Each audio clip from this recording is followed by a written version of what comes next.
দেশি মুরগি পালন করছেন কিন্তু লাভ হচ্ছে না। এই ৫টি ভুল আপনি নিজেও করছেন, আজই জানুন। আসসালামু আলাইকুম, আমি আপনাদের কৃষি ও খামারির বন্ধু।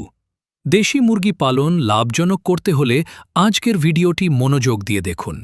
প্রথম ভুল, টিকা না দেওয়া। দেশি মুরগিতে রানীক্ষেত রোগ সবচেয়ে বেশি হয়। বছরে ২ বার টিকা না দিলে পুরো মুরগি মরে যেতে পারে। সমাধান, প্রতি ২ মাসে একবার রানীক্ষেত ভ্যাকসিন দিন। চোখে বা পানিতে মিশিয়ে দেওয়া যায়, খরচও খুবই কম।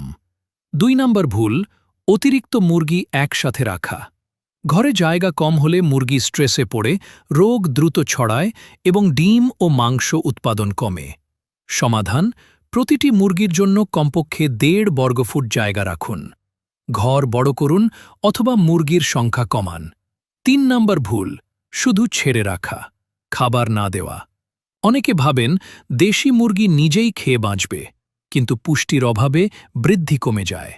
সমাধান, সকাল ও সন্ধ্যায় ধান, গম বা সুষম খাবার দিন।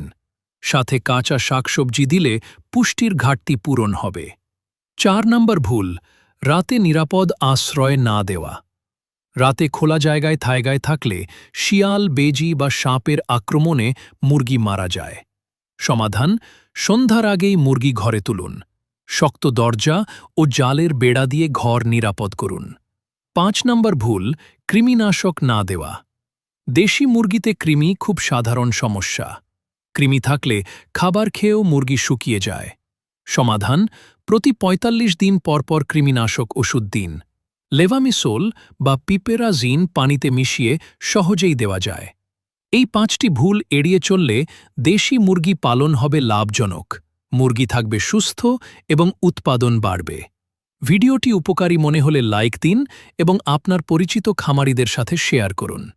এরকম দরকারি তথ্য প্রতিদিন পেতে এখনই সাবস্ক্রাইব করুন কৃষি ও খামারির বন্ধু চ্যানেলটি।